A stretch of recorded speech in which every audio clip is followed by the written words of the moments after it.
Hello, I'm Kwame Anthony Appiah and I teach philosophy at New York University. And this talk is about some pros and cons of the moral theory that's called utilitarianism. It's a completely natural thought, I think, that morality answers the question, what should I do? And a plausible answer is that you should do what's good and avoid what's bad. The more good and the less bad, the better. So that leads to this view. Consider your options and assess for each of them how much more good than bad it will cause. That's the value of the act. Then pick the option that has the highest value. Any view that takes this sort of approach is consequentialist. It judges acts by the value of their consequences. And it's a maximizing view as well. It says that we should aim for the best consequences, the maximum value. If you want to be a maximizing consequentialist, you need some way of calculating the value of your options. In the early 19th century, the founders of utilitarianism, Jeremy Bentham and his friend James Mill, thought that the value of an action was determined by how much happiness it produced, and they sometimes called this utility, hence the name of the doctrine. They thought that utility was increased by pleasurable experiences and decreased by painful ones. So utilitarianism was maximizing consequentialism about utility. Utilitarianism focuses on the effects of our acts on the experiences of other creatures. Since animals can experience pleasure and pain, their utility mattered too. Bentham was an animal welfare advocate long before this was common. So, for example, if I slander you, this will only impact your utility if hearing about it pains you, or the slander leads others to treat you in ways that cause pleasure or pain. So let's give this point a name. Utilitarianism is concerned with subjective well-being. I must consider the combination of pleasure and pain each creature will experience if I perform each possible action. I can tell whether the combination of pleasure and pain produced by one action is better than the combination produced by another because, for example, I can offer Mary one choice, doing painful back-breaking work on our farm for £100, and another, in which she gets £50 doing the farm's accounts, and then see which option she chooses. However, Mary may care about more than the pleasure and pain she will experience. Perhaps she thinks physical labour is honourable work, producing food for the community, while the accounting task is trivial. If it were just about pain and pleasure, she would do the accounting, but she thinks the farm work more important. So this suggests that the right measure of utility isn't amounts of pleasure and pain exactly, but rather which option the person would prefer. So option A has more utility for someone than option B if all things considered they prefer A to B. This is what we'll call preference utilitarianism. Notice that the value of an option depends on the utility it produces, not on who is getting it. Utilitarianism is impartial. It argues that what you should do depends only on the results for others and not, for example, on your relationships to them. And so if two people face the same options, they should make the same choices. Utilitarianism is also what's called agent neutral. That is, what's important is objectively important, so it can't matter to different degrees to different people. Now, if you're considering the consequences of your various options, you won't usually be certain about what will happen when you act. The results of your acts will often depend on things that haven't yet been decided, including what other people will do. And some consequences of your acts are very long-term, and we can't predict a lot about the far future. So what to do? Well, utilitarians think that while we don't know what all the results of our acts will be, we can always consider how probable various outcomes are.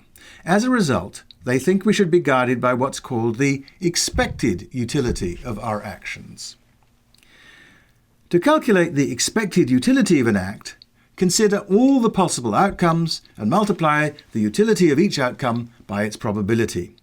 Then you add up all those products, and the result is the act's expected utility. So here's a simple case. You have two options, visiting your friend in the hospital today or not doing so. You don't know whether she's well enough to enjoy a visit from you, but you reckon that the probability for each outcome is about a half. So the total utility to you and to her of your visit, if she is well enough, will be 50 units, 25 units each, because you're friends who enjoy each other's company. If she's not up to it, the total will be 20, 15 to you, you'd be happier if she were better, and 5 to her, because she's not enjoying it very much. So the value of the visit is 50 multiplied by 0.5 plus 20 multiplied by 0.5, which comes to 35 units. Now, of course, if these numbers are right, then if you go and she is well enough, the result will be 50 units, and if you go and she isn't, the results will be 20. But since you don't know which, this gives you a way of valuing an option without knowing what will happen. So, I've been considering utilitarianism so far as the view that you should do what will have the best consequences for utility. That's act utilitarianism, but you could respond in a different way to the difficulty of working out the consequences of each particular act. You could propose instead that we should assess not acts, but rules for acting, and that's called rule utilitarianism. I may have, in general, no idea what the overall utility consequences of lying on a particular occasion will be, but I'm pretty sure that adopting the rule, lie whenever it suits you, will undermine the value of spoken communication. It may be easier, then, to defend a rule in the light of our general knowledge about human life than to establish the expected utility of a particular action. Here, then, are the features of utilitarianism that we've discovered so far. It's a view about actions, it's consequentialist, it's a maximizing view. What it aims to maximize is a form of subjective well-being, and it's also impartial, requiring each of us to treat everyone the same, counting all as equal, and agent neutral. If we're faced with the same choice between options, what I should do is the same as what you should do. And finally, item 6 on our list, it deals with our limited knowledge by telling us to be guided by expected utility, in the case of act utilitarianism, or by adopting rule utilitarianism. Now, I began by saying one can naturally be led to utilitarianism by thinking about the general point of morality. But further reflection raises doubts about each of these 6 claims. Naturally, utilitarians have responses, otherwise they wouldn't still be utilitarians, and I'll suggest some of them. The main burden of this talk, though, is to introduce you to some objections because they reveal important features of the way many of us actually think about morality. So let me consider each of these features of utilitarianism. It's surely right that morality is action guiding, but is it just action guiding? Decent people surely don't just do the right thing, they do it for the right reason. What commends generosity is not just that it makes the beneficiary better off, but that it expresses the goodwill of the donor. Someone who doesn't understand that fails to understand morality's demands. What matters morally isn't just what we do, but our motivation for doing it. Furthermore, even when we aren't actively doing anything at all, it can matter how we respond emotionally. Your indignation at the cruelty of the Russian invasion of Ukraine in 2022 is a moral response. You can send money for refugees or call your MP to ask for more military supplies for Ukraine or more sanctions on Russian leaders, but your indignation is part of your moral response, even though it isn't an act. So there's more to being a good person than good deeds. Now, act utilitarians may argue that developing these sorts of feelings will make us more likely to do the right thing. If so, we may have act utilitarian reasons to take the option of developing these responses. And rule utilitarians, too, can say that their view commends the development of dispositions to the sorts of feelings that will do this, lead us to generosity and indignation, for the same reasons. But these arguments involve having a rather odd attitude to your own feelings. We should think of them as fitting, not because the responses are the right responses, but because responding in this way has good effects. And that seems to require a sort of alienated attitude to our own feelings, viewing them, as it were, from the outside. A second sort of argument against utilitarianism is an argument against consequentialism.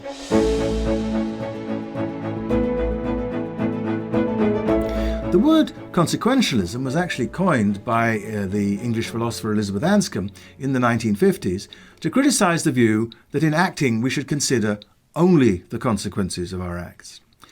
She gives as an example of what consequentialism gets wrong the idea that you might murder someone if that would have the best overall consequences. But, Anscombe said, of course, the strictness of the prohibition has as its point that you are not to be tempted by fear or hope of consequences. The fact that Sally Surgeon could save the lives of 5 patients awaiting transplants doesn't give her the right to murder Robert Random to harvest his organs. The more general point here is that consequentialism abandons one central feature of our moral thought. We think some things like murder are wrong even if they have excellent consequences. So too, there are acts that are right, again, without regard to consequences. If I made you a promise and I'm in a position to keep it, I do wrong if I don't. I owe you at the least an apology. In serious enough cases of broken promises, I must do more than apologize to make it up to you. That doesn't mean there are no excuses for promise breaking, but it does mean that it's not a sufficient excuse to say that doing so had overall better consequences. We can call views that take right and wrong and notions of obligation to be central to morality deontological views. So any argument for deontological views is an argument against consequentialism, since consequentialism is the view that we must consider only the consequences of our acts. A deontologist need not deny that consequences matter. She argues merely that they are not all that matters. Yet a third line of objection to utilitarianism is that it places impossible demands on our thinking. Consider what utilitarianism requires.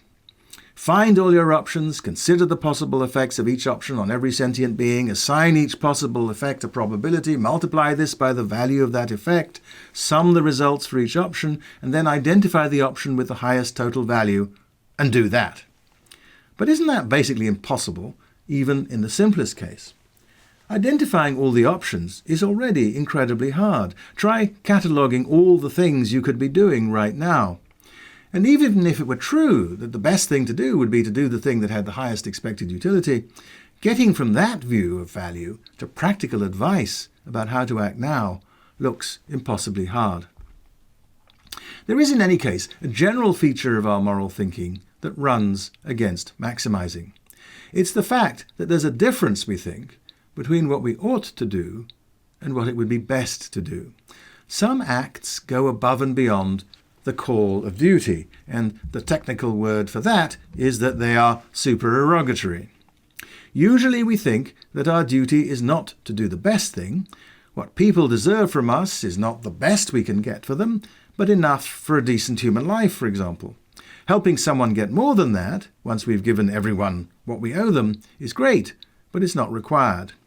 Utilitarianism, though, says it's what we ought to be doing, what we must do. Sufficientarianism is the view that we should aim for everyone to have enough for a decent life, not that we should aim to secure them the best lives possible.